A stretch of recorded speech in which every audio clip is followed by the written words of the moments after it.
11 highly qualified civilian nominees and encouraged the passing of the National Defense Authorization Act. Congress returns to Washington next week, and the department hopes that Congress will finalize and pass the NDAA. At a time when the United States faces challenges from China and an acute threat from Russia, it is essential that we have the authorities we need to keep the American people safe, deter our adversaries, and support a lethal, resilient, and healthy joint force. And lastly, before I take your questions, I just want to note that today is Justin Brown's last day in our office. You all are familiar with him and his smiling face that greets you every day. So hopefully you can say goodbye to him before you leave for your holidays and just wish him well. He is going to be staying in the building, but I would encourage you to talk to him about what he's doing next. And with that, I'd be happy to take your questions. I'm going to see if anyone from AP is on the line. If not, we can move on. Phil Stewart, and then I can come back in the room. Thank you. Last night in the readout from the Secretary's conversation with his Chinese counterpart, it spoke about the increasing activity by Chinese, dangerous activity by Chinese PLA aircraft. Hoping you can give us some sense of the frequency, the kinds of interactions that were deemed to be dangerous, and any kind of fidelity about those activities. And then separately today, then I have a follow-up on Iran separately. Thanks. No problem. So I'm not going to be able to go further than what was laid out in the readout, which I believe is hopefully in your inbox and also available on defense.gov. The Secretary just reiterated the concerns about dangerous behavior that we've seen demonstrated by PLA aircraft. But in terms of how many incidences and where, I'm just not going to be able to go further beyond the readout itself. Okay. And the IAEA today also said that Iran was enriching uranium up to 60% at Fordo, and also that it was going to plans further enrichment at both Fordo and Natanz. And just wondering whether or not you have any reaction to this latest announcement about expanded Iranian enrichment. I've seen the reports, and thanks, Phil, for the question. I've seen the reports. Unfortunately, I don't have more to add at this time. What Iran is doing and the capabilities that they're trying to procure, we continue to monitor, but I have nothing further to add right now. Thanks. We'll go into the room. Oren. After the Speaker Pelosi visit, China announced that it had cut off a series of communications lines, such as meetings between Chinese and U.S. defense leaders, the annual naval meetings. Is there any indication from the Secretary's meeting that some of those might be reopened or restarted in the near future? Well, in particular on those meetings, I don't have any announcements to make, but I think from what you've seen with the president engaging, his Chinese counterpart, the vice president also engaging just on her travel just this week, and then with the secretary engaging General Wei, I think what you're seeing is an opening of lines of communication, and we welcome that. And we want to continue to see these lines of communications restored and remaining open. And so if I have more to share in terms of anything else that we participate in or any other conversations, I'd be happy to follow up. Yeah. Jenny. Thank you. Nice to see you. Nice to see you. Two North Korean questions.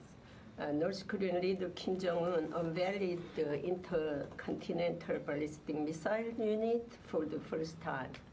What do you think his intentions were? Well, I wouldn't be able to get in the mind of Kim Jong-un. I would direct that question back to the DPRK. The second one. Thank you. And what can you say about the possibility that if the Hwasong-17 ballistic missile is loaded with a nuclear warhead, it will definitely hit the United States mainland? Well, I certainly wouldn't be able to speculate on that. We, as you know, and you've heard from this podium, that we continue to monitor the destabilizing actions that North Korea has taken with their missile launches. But on a particular issue when it comes to whether something might hit the mainland, I just wouldn't be able to speculate on that. I'm going to go ahead and go to the room. Yes. Sorry, Brandy, go ahead. Sorry, go ahead. I'll come back to you. Sorry. It's a quick one. Sure. Just checking in on this, the NDAA for 2022 required reports from the Pentagon on unidentified aerial phenomena starting October 31st of this year and then annually until 2026 after, delivered to appropriate congressional committees. Do you have an update for us on that report, whether we'll see an unclassified version soon, anything there? I don't have an update on the report. I believe it's still with ODNI for review. Until we get that, I wouldn't be able to, I don't have anything for you at this time. And as far as you know, it hasn't been delivered to the committees. As far as I'm aware, but you would have to ask those committees. I'm going to go back to the phones and then come to the room here. Howard Altman. Thanks, Sabrina. Are you aware, is the Pentagon aware of ongoing drone attacks by Ukraine in Sevastopol right now? Can you talk about that? Well, we've certainly seen, Howard, I think I heard your question. We've certainly seen drone attacks from the Russians, and we saw the barrage, I believe, last week and leading up right into what the Secretary spoke to after the contact group. But I don't have any more specifics beyond what was reported last week. No, I'm sorry. I was talking about the ongoing attacks right now, Ukraine attacks in Sevastopol, Crimea. Okay. No, nothing further to read out at this time. I mean, it is a dynamic and active battlefield that we're seeing within Ukraine, and we're seeing the Ukrainians certainly push back and are using the weapons and systems that not just that we have provided, but that other partners and allies have provided. And you know, we have seen them make gains. We've seen them as early as last week take back Kherson City. But I have nothing further to read out on any other movements in other cities. I'm going to go to Jeff Selden, VOA. Thanks very much for doing this. A question about the fighting, the Turkish airstrikes against Syrian Kurdish positions in northern Syria. We've heard calls from the coalition, from CENTCOM for de-escalation and warnings that this is going to destabilize the region. What more is the Pentagon doing, especially now that Turkey's President Erdogan has suggested he, in addition to airstrikes, he's going to send in tanks? And also, how does this impact the U.S. forces on the ground in Syria and also in Iraq? And is there any update on how many troops the U.S. has in that region? Sure. Thanks for the question. I'll try to get I'll try to remember all of them. In terms of what we are doing, we continue to monitor what is happening on the ground. This is this is happening as I'm up here as we speak.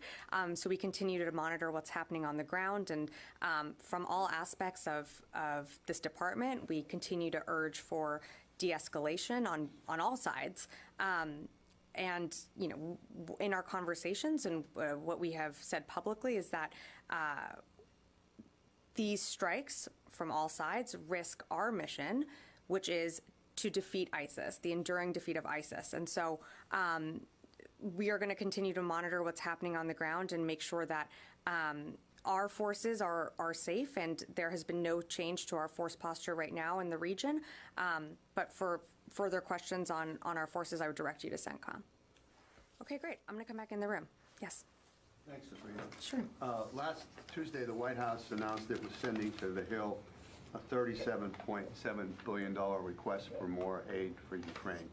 Okay, and in that release and in the briefing, there was multiple aspects of that request broken down by money sums. One of those was for $21.7 billion in defense aid and equipment for Ukraine and to replenish DoD stocks. Those two items in that $21.7 billion subset. However, they directed me to ask the Pentagon, of that $21.7 billion, how much of that is going to go to replenish DoD stocks, and what is the priority in replenishment? Well, I don't certainly have an itemized breakdown for you here on our budget and what's going to be deemed from highest to least in terms of replenishment. That's not something that I would be able to read out from here. I appreciate that. My question was, how much of that $21.7 billion is going to go to replenish the stocks? That's not a budget item. That's an authorization request by the White House, to which the Pentagon, according to the White House, had feedback into. So again, I would not be able to tell you how much of that $21.7 billion is going back to replenishment. I just wouldn't be able to do that from here. We are constantly... You can take the question, please. I am not going to take the question because I am answering your question. I'm not going to be able to itemize that out right now. I'm going to tell you what we are doing is that we continue with every PDA that we announce, with every security assistance package that we announce. We assess our own readiness and capabilities and also what needs to be replenished. I just don't have a number or dollar figure for you right now on what that looks like, and I don't think that's something that we would broadcast from here, or at least something that I could broadcast from here at this time. Great. Yes? Thank you, Sabrina. So just want to go back to the situation in northern Syria, Sure. the Turkish operation there. So you said that you're seeking the escalation. However, the CENTCOM was more clear on the situation. There's a statement where the spokesperson says, quote, that CENTCOM opposes what the Turks are doing in northern Syria, these strikes. Is this the same position that the department has? Do you oppose the Turkish military operation, and are you concerned about further, let's say, widening of that operation in Syria? Well, we've been consistent on this, not only from CENTCOM, but from this podium here, that we oppose all of the strikes that are happening right now from all sides. They have a major impact on increasing escalation in Syria and Iraq, and take away from our goal, which is the enduring defeat of ISIS. So we've encouraged de-escalation. We are going to continue to monitor what's happening on the ground there, but we've continued, not just Turkey, but all sides, to de-escalate, and you know, we're going to continue to monitor what is happening on the ground there. Who do you mean all sides? Can you name the sides that are involved in Well, this I think there's been escalation? open source reporting on the fact that, I mean, as you know, Turkey was attacked just last week, I believe. There have been strikes within Syria and Iraq that we've seen. We encourage all sides to de-escalate this conflict and to remember that, you know, again, our goal here, the United States military goal, is the enduring defeat of ISIS. These strikes take away from that goal. And you know, again, it risks the hard-earned progress that the global coalition has made when it comes to the defeat of ISIS. Yeah. Thank you, Sabrina. Yeah. There is a reporting that a U.S. destroyer transited through the Taiwan Strait on November 5th. What message did the U.S. military intend to send to China by this transit a week before the President Biden and President Xi's meeting in Indonesia? Well, you know, as the Secretary spoke about at Halifax, as we've said from here, the United States is going to continue to sail, operate, and fly in open waters and international waters, and that was one of our routine Taiwan transits that we did. I believe it was last week or the week ago, and it was completely safe and professional. Yeah. Can I come? I'm going to come back to you, Tony. Are there Sure. any looming PDAs this week? I don't have anything to announce right now. You might be able to announce something in the next day or two before, you know, like tomorrow or Friday? I don't have anything to read out at this time. If I do, I will certainly let you know. Okay, SpaceX, 6 weeks ago, Sure. the world was transfixed with this. The Pentagon shut down. I won't say remember. much. Yeah. 6 weeks later, has the Pentagon come to any kind of final decision on this? A, we're going to pay going forward. B, we're not. C, we keep talking. Where does it stand? So I don't have any, there's been no changes, no updates. We saw the SpaceX statement that was put out a few weeks ago. You referenced that they are going to continue payments for these Starlink satellites and capabilities. So right now, that's the policy. That's what is happening, and I have nothing to read out at this time. You're not talking anymore with SpaceX at the moment, and it's a dead issue? Or Well, we're in contact with SpaceX on a range of issues, not just Starlink, on other issues as well. So I have nothing further to announce when it comes to our Starlink capabilities. But you know, if that changes, I will certainly let you know. Okay, can I go back to Tom's question, the 21.7? Yeah. Nobody expects you to be able to itemize Yeah. what it's up. That would be unrealistic and unfair. But Sure. can you go back in over the next week and get a breakdown of the broad areas where this money is going to. That's a realistic, transparent expectation. Certainly not asking you to itemize right now would be. Well, this is just a request that's been submitted as well, so nothing has been passed. So therefore, how would I be able to necessarily break down an itemization of something that could change? That amount could change. So Go to Congress, though, this is what we want to spend the money Right. on. So notionally, in the next week or so, can you give a breakdown of notionally the categories? That's all I'm asking. I can't right now. I mean, notionally, Right now to do it. but I'm just saying that number that has been submitted to Congress could also change, right? Congress might not approve that number. So the fact is, like, I can certainly, I believe in transparency here. I want to be transparent with you, of course. I just don't have that breakdown for you today. And to what Tom was asking either, I'm happy to, like, when we have more information, I'm happy to read that out. But at this time, I just don't. I'm not expecting you to not know now, but Congress is only going to approve it if you give them a breakdown of what you want the money for. That's all I'm asking. That's right. And I just don't have that right now. Okay. Fair enough. You're not concerned that Congress is I'm going to go to pass another that question, already. and then I'm going to come back to you. Yeah.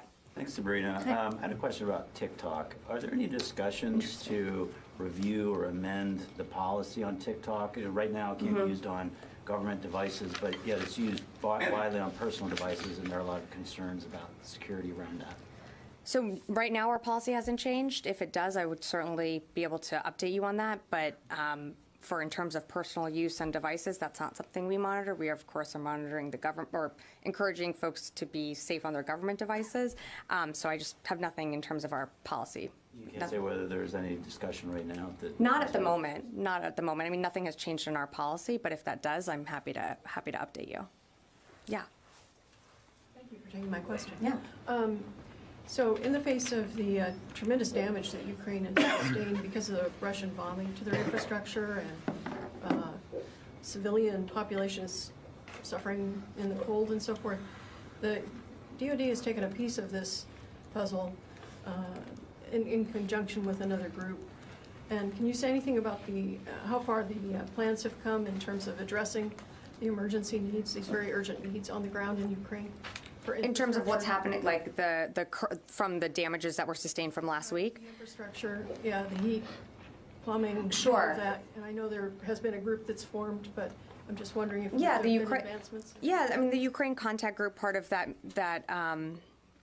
that group's meeting is to determine what Ukraine needs, not just on the battlefield, but also in terms of to sustain their own infrastructure. And that's something that we continue to be in touch with our Ukrainian counterparts to determine what they need, which is what you will see in each PDA. And I know Tony asked about when the next PDA might be rolled out, and I don't have an announcement for you on that, but we're in constant contact with what the Ukrainians might need.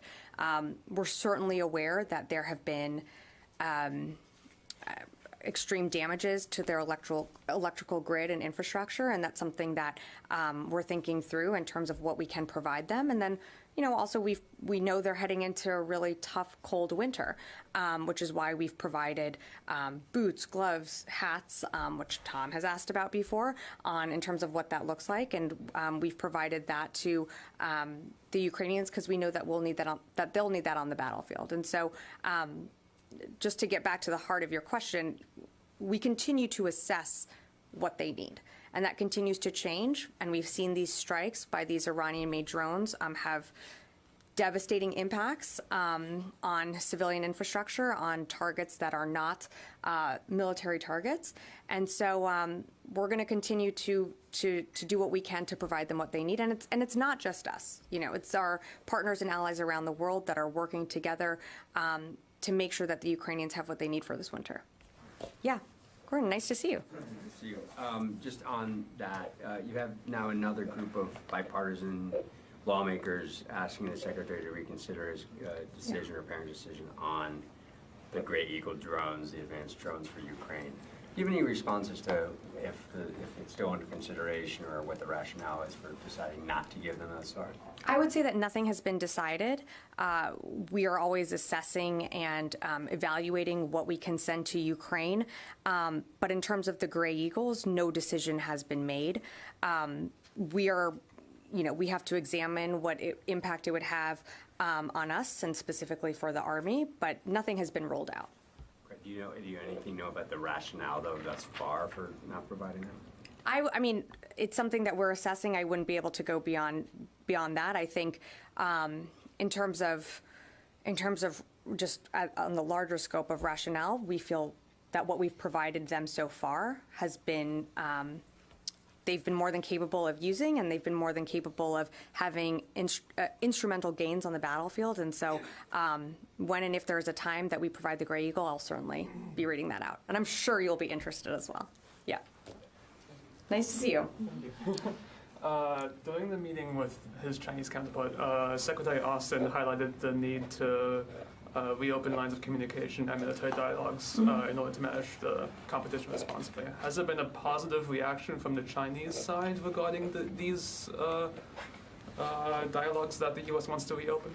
Well, I wouldn't want to speak on behalf of the Chinese government. I would direct you to them for further comment.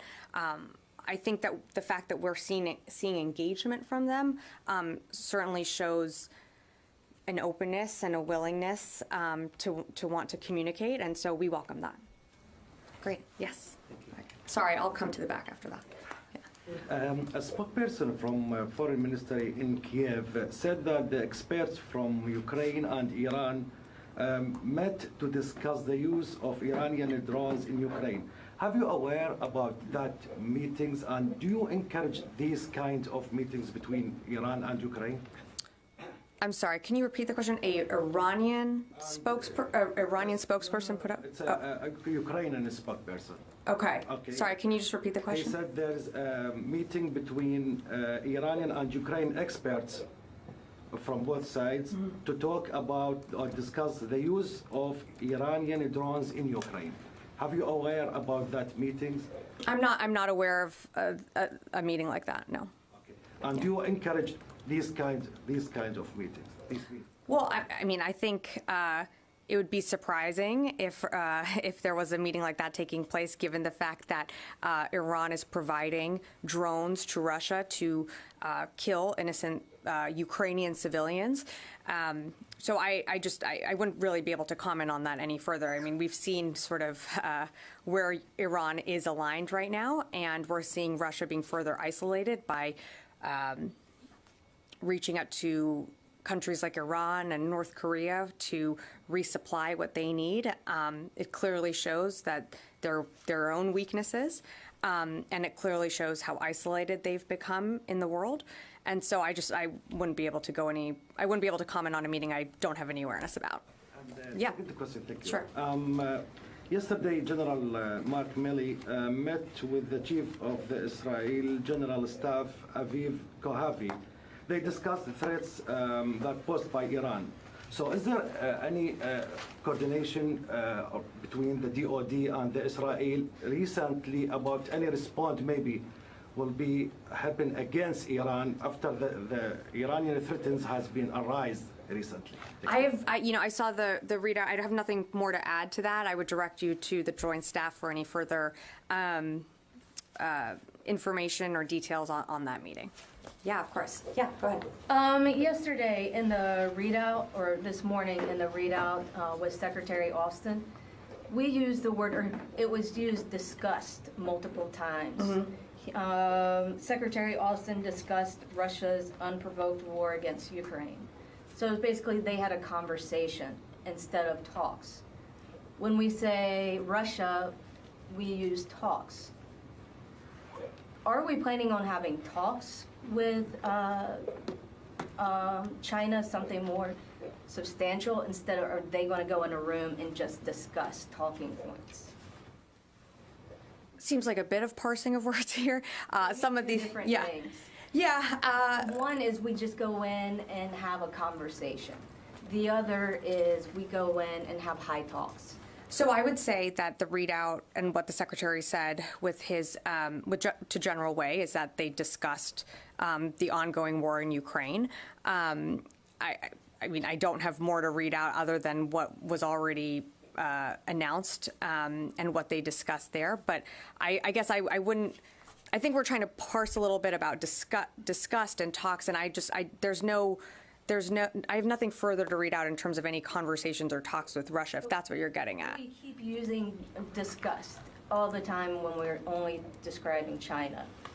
we never say the word talk. They went in and had high talks. I think I understand what you're saying. I think we're reading a little too much into some of the wording here, just in terms of discussed, met with, had a conversation. I mean, we've used certainly different words to characterize meetings, but I think the biggest takeaway that I would urge you to consider here is that this was an open dialogue. They discussed a range of topics in Cambodia, one of which included Russia's war that it's waged on Ukraine, and many other topics. And we want to encourage keeping this dialogue and open communication with China, but beyond that, I have nothing more to add to the readout. Yeah, okay, sure. China, thank you. On China, China says that even if it has influence over North Korea, it is limited and has no authority to control North Korea. And also, China used veto to defend North Korea at the UN Security Council resolution yesterday. How would you comment on this? I would direct you to the UN there. I'm not the spokesperson for the UN. I would say that, you know, we've certainly been very vocal about our the destabilizing impacts and actions that North Korea continues to take, and we're going to continue to make clear our concerns, and that's something that the Secretary raised in his meeting with General Wei, and we're going to continue to do that, not just with China, but with other countries around the world. Yeah, did I see a question back here? Yeah. Oh, sorry, and then I'll come to you, and then we'll probably have to wrap up soon because there's another event in this room soon. Yeah. Thank you for taking my question. Sure. My question is about Japan. So Japanese government commission panel said today that a drastic defense buildup, including preemptive strike capabilities, was essential. So does the U.S. support a drastic defense buildup by Japan, and has the DoD had recent discussions with Japanese counterparts about preemptive strike capabilities? I have nothing to read out of conversations that we've had with Japan. We certainly are in constant communication with Japan and the Republic of Korea when it comes to our bilateral and trilateral relationship. And we are always, of course, in contact with them when there are continued provocations that we see out of the DPRK. But beyond that, I just don't have anything further for you. Yeah, go ahead. Thanks for taking my question. I would like to know if you have any information about what's going on in the Algerian-Moroccan border, what Russia is doing there, and also if the Pentagon had any contacts with the Algerian or Moroccan authorities since the military drills started there. I don't have any conversations or calls to read out in terms of the Secretary's engagement.